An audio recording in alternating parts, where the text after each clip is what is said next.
All right, so here we are with Bill Armstrong, and we are going to be discussing his work, how he got involved with photography, and how his work progressed to where it is now.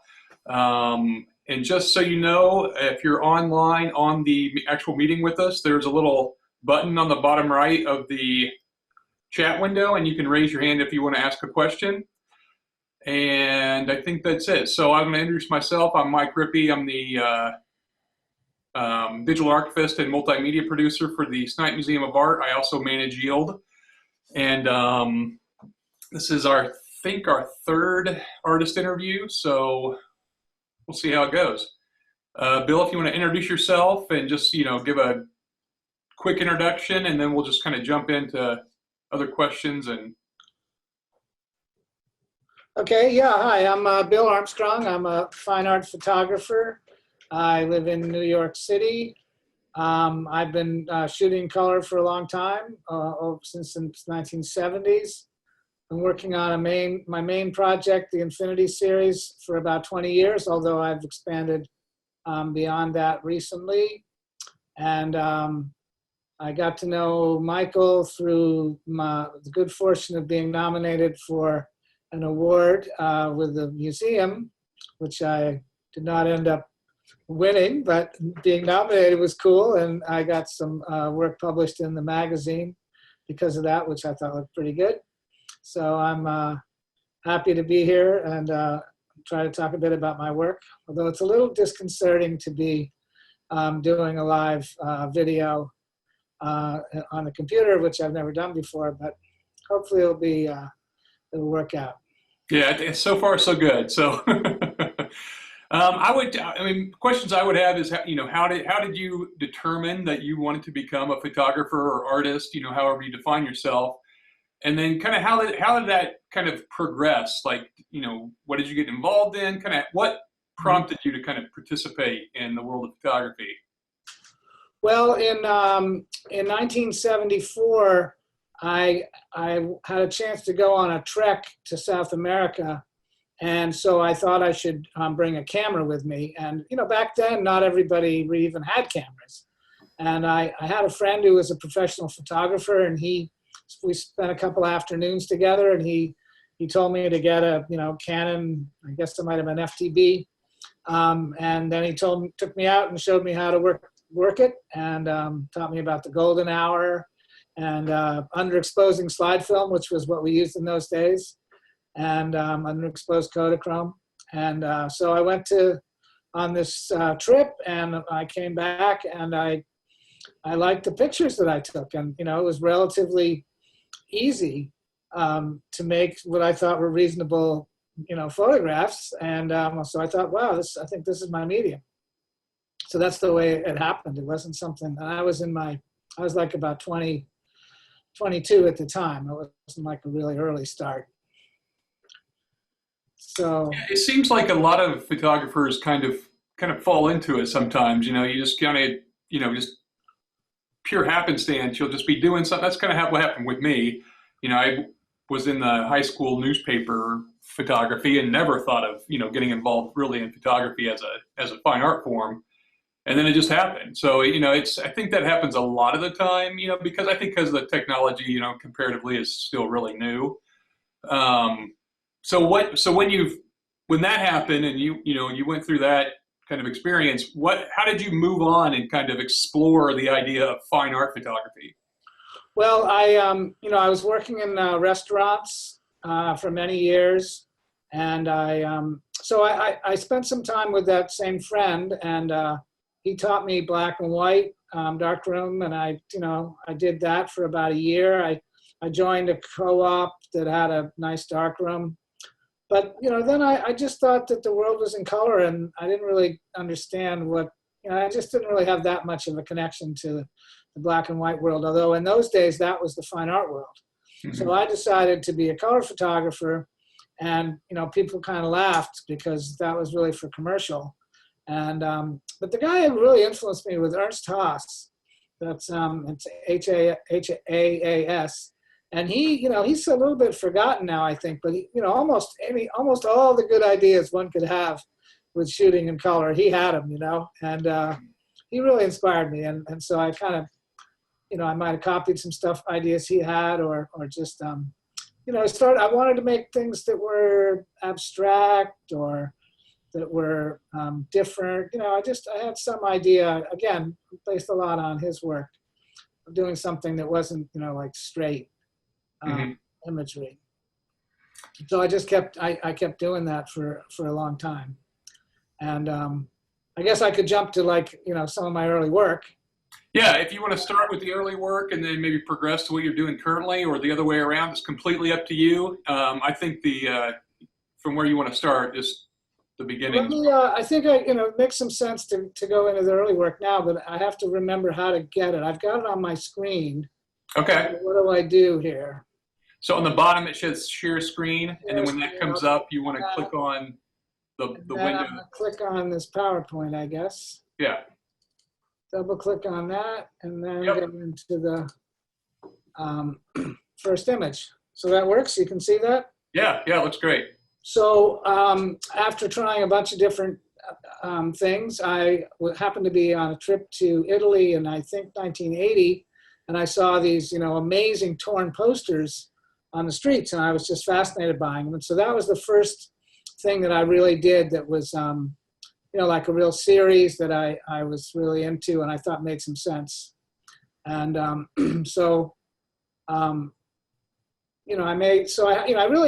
tried to have a sense of, there would be some, narrative content to these images, and this also to have some kind of, color that made sense. Although I didn't really know anything technical about color harmony at the time. And so these are all found things, and I like to do abstraction, but I was a straight photographer, and I believed that you were supposed to take pictures of things in the real world, and you have this black line around it, indicates that it's not cropped. So I had kind of a traditional background in the ways of thinking about photography. And so this was the first thing that I really got into, and I spent about really all of the 80s trying to make these found surrealist collages from torn posters that were hidden in plain sight on the street. But I lived in Cambridge, Massachusetts, where there are, exactly 0 of these. So I was able to, maybe travel like once a year and get the images. So it was a pretty, it wasn't necessarily that great a way to work. Then eventually I moved to New York, and I started, I found a different way to do it, which was what I call these found diptychs, where 2 posters just happen to be next to each other, and by juxtaposing or framing them a certain way, I was able to create this narrative. And this was moving forward in a way, because the other work, even though I thought it was good, it sort of had been done before. And I felt that if I just made it better, that would be good enough. But I think it wasn't true, that it was a dead end in the sense that it was, no matter how good I made any individual abstract collage, it was something that, was not original enough. But this, I got a little more traction with this series. It seemed to be a little more fresh. And I had a show in a gallery in New York, and I got a nice review in the Village Voice. So that was 1997 or six, around 96, 95. So that was a long time later. And it was really this series, Accidental Portraits, which was really got me going in a fresher way, because these were, again, these found images, but they were, I moved from found objects to more appropriated objects. And so this was, kind of fit in with more things people were thinking about. It was more postmodernist in the sense of a critique of fashion or a critique of photography. So I guess the difference between found and appropriated is that found is borrowed and appropriated is stolen. So, or, right. Like that. And so I kept doing that, and then one day, I know what, I was taking this advanced printing class at International Center of Photography, and I had an assignment to go look at this Uta Barth show at MoMA, and her images were out of focus because she'd set up a portrait and then taken the sitter out of the portrait so that the wall behind in the distance, the setting was, out of focus because she'd used shallow depth of field. And I didn't really even like it or get it. But soon after that, I spun my, focusing ring on my camera when I was taking a picture of a poster, and it came out like this, and I thought this was really cool.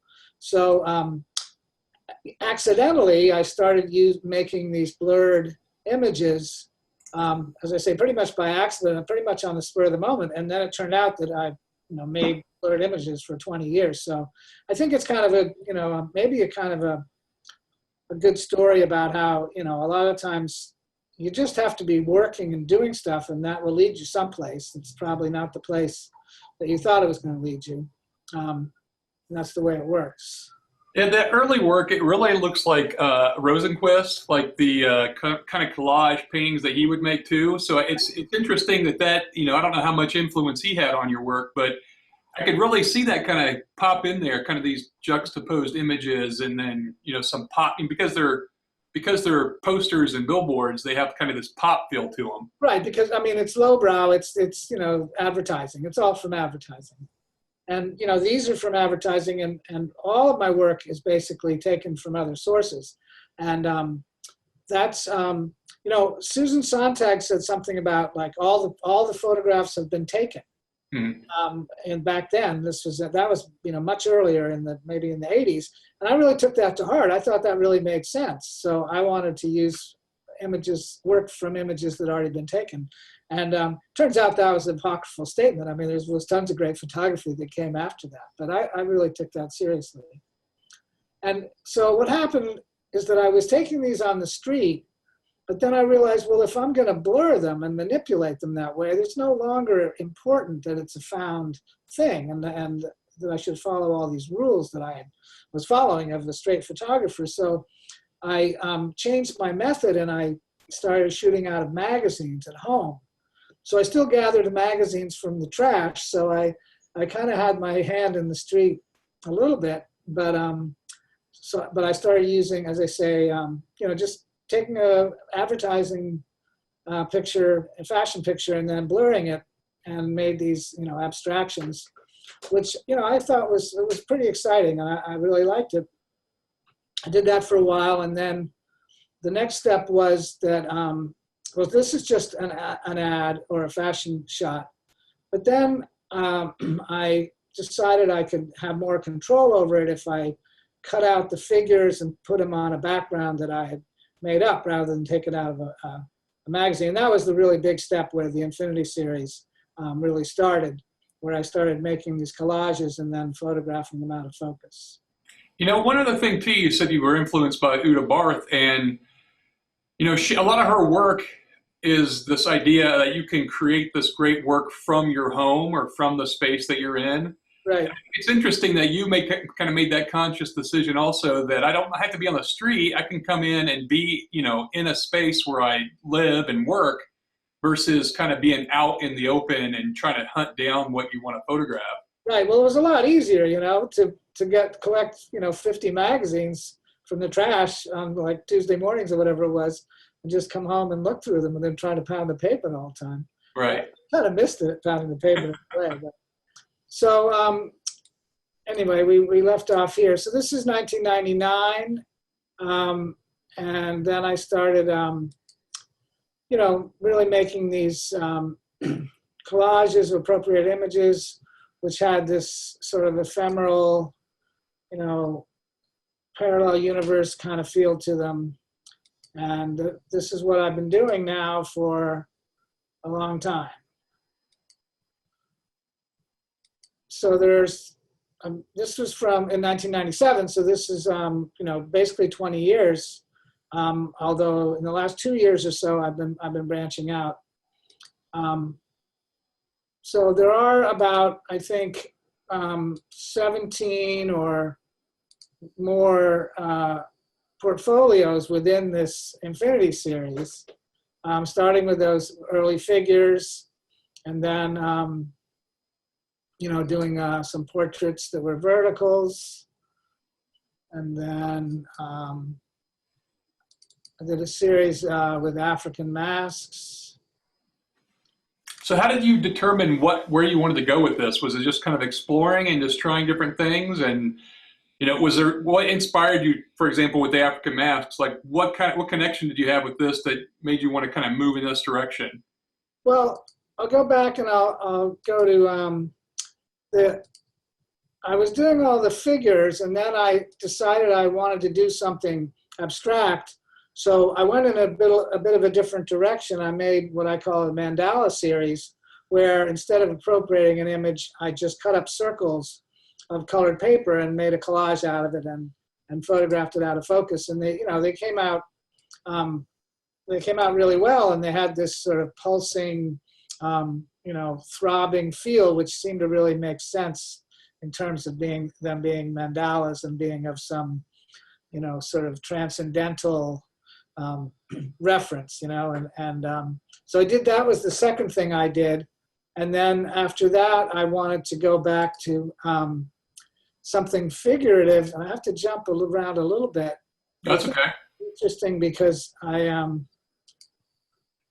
so I was thinking, well, this is all, well and good, but I thought the images were a little bit soft and,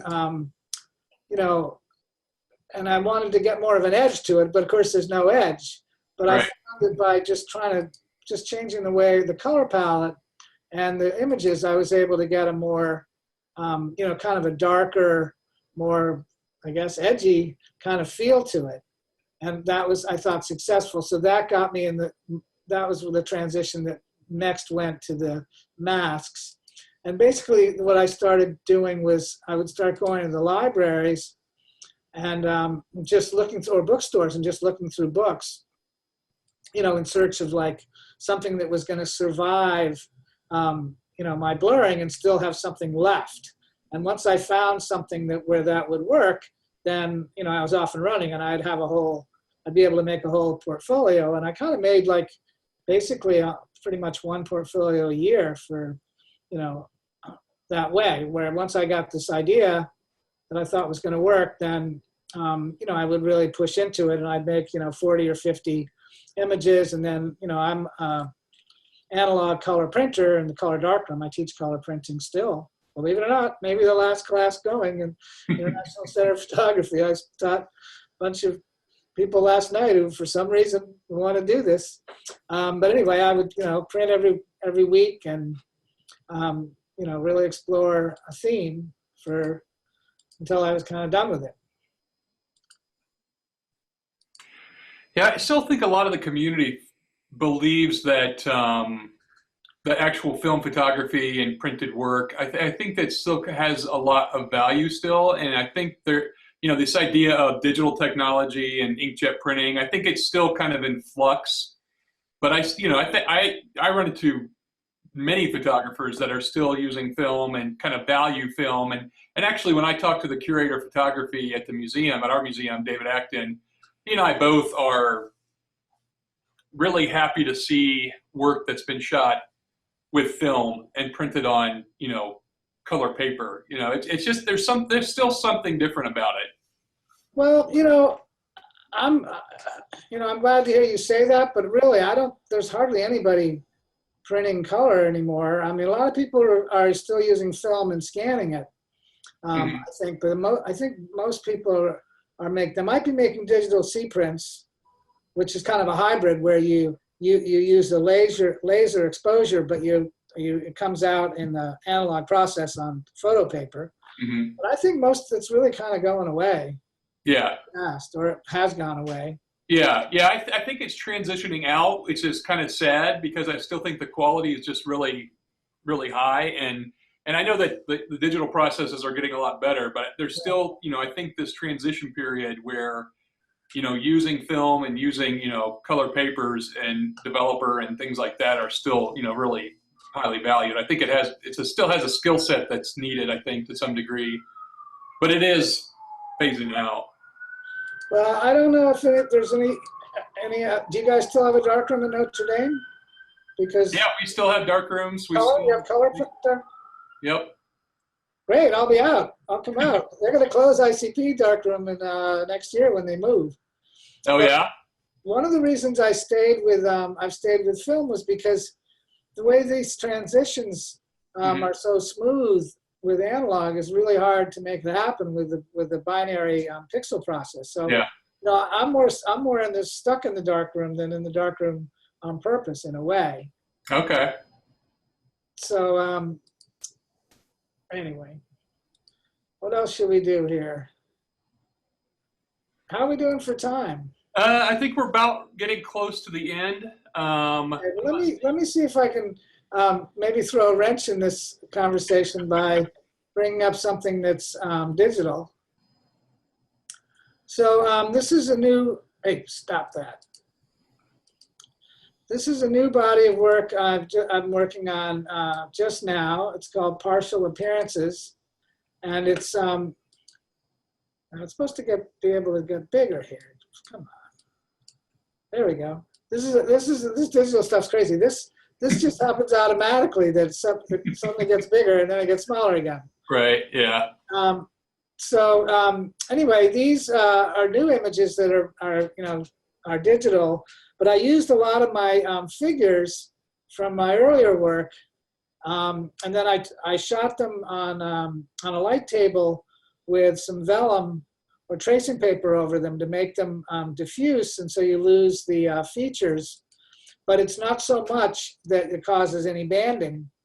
That is what happens with when you print blurry images that are really saturated and really diffuse. Mm-hmm. So I kind of solved this problem of printing digitally with things that are somewhat blurred.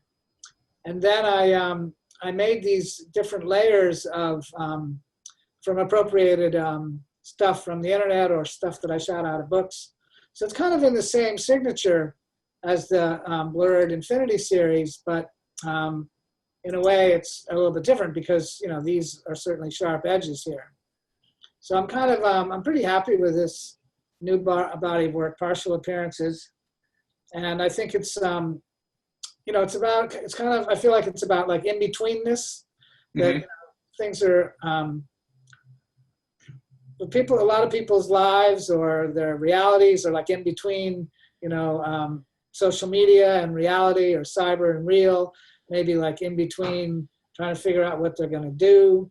And there's also like this idea that there's different sides of the self that that you can see in these different layers. So I feel like it's there's something to be said about these images.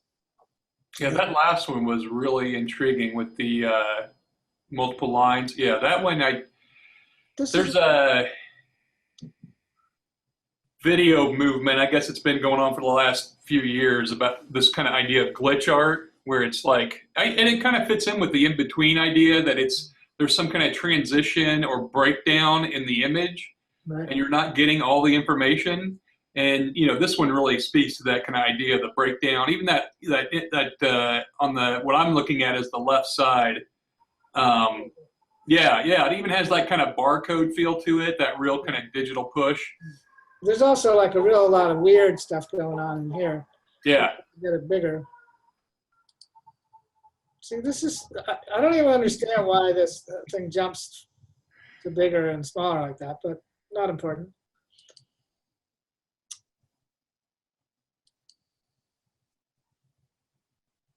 So someone did jump on as an attendee, and if they want to ask a question, there should be a button on the bottom right. So if you have a question, just click on raise your hand or whatever, and we'll jump you on here, and you can ask Bill a question about his work. Or you don't have to.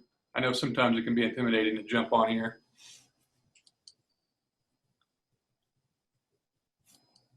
Or if you want to ask a question in the chat too, we can do that as well. So that's the end of that. Are we getting a question? Maybe not. Oh, yeah, here. So Daniel King has raised his hand. So Daniel's going to jump in, and I think he'll only be able to ask the question through the audio. You won't be able to actually see him. Mm-hmm. How's it going, Daniel? Going well. Can you hear me now? Yeah, we can hear you. Great. Every night when this thing happens, I always forget about it until the last minute. So right now I'm cooking dinner in my kitchen, and I've got this thing on my phone. So I love these images. They're very painterly. And I guess I'm wondering from Bill, what are the print sizes you're working with here? Are these fairly large prints? Well, I have three sizes, of small, a 1620, 3040, and 4050 approximately are the sizes. So, you know, I think I'd love to have them go big because they are, you know, they do reference painting. And I mean, a lot of the parts of them are from paintings that I've appropriated. Yeah, it's an interesting series of images. I found myself talking to a group of students just today about, you know, this idea of being extra aware, like hyper aware of digital textures and analog textures. And even though I'm looking at these images very small on my phone, they speak to me in this, you know, in this way of, even though a lot of it is blurry and out of focus, it reminds me of this texture, you know, this idea of texture in the analog world versus texture in the digital world. And that's not really a question. Yeah, I mean, I kind of agree with you with that. This idea of, you know, because you lose a lot of that with digital. You know, you lose this kind of tactile feeling. And there's some other people that I've been talking to about digital media and digital art, and about how to try to create that sense of depth through digital technology, and the idea that it has some kind of tactile feel to it, which I think is difficult to create. And it, you know, with this work, it looks like that's coming through for you. Yeah. Well, I think that, you know, maybe the fact that there's a lot of different layers is helpful in terms of creating an illusion of depth. Because I think it is an issue with digital printing as to how to get the sense of depth that you have, where you have, you know, the colors really in the emulsion, and there's something really is kind of different about analog print that way, rather than just, you know, ink laid on top. So yeah, I think it is a challenge working digitally to get that same feeling of depth. So I don't know if I was just going to say they're really beautiful, Bill. I'm really liking these a lot. Well, thanks. This is good. I like to hear this. Okay. Okay, there we go. Well, I think we'll wrap it up. Bill, do you have any other comments you want to make, or any kind of? Well, no, I want to thank you, you know, for your time and your interest. And, you know, I'm glad to hear that there's at least one person out there who likes the images. And, you know, it's a pleasure to do this, and I really appreciate it. And yeah, sure, it would be fun to do it again. And I think that the idea of getting some dialogue with some other artists would be really fun. Great. Great. Yeah, and like I said, this video will be on our Facebook page, and if there'll be people that can, you know, have conversations there too. And if I hear anything or see anything, I'll be sure to let you know, and I'll let you know how this video kind of plays out there as well. So that'll probably do it then. Okay. Well, I really appreciate your time, Bill. It's great that people want to get involved, and I'm really glad that you participated in the purchase award process, and that you're kind of open to this kind of new way of kind of connecting with different people, and really seeing and meeting photographers that we may just see their work, you know, in passing, or, you know, have a particular interest in their work. So I really appreciate it. Okay, thanks so much. I'll talk to you later. Okay. Bye. Bye.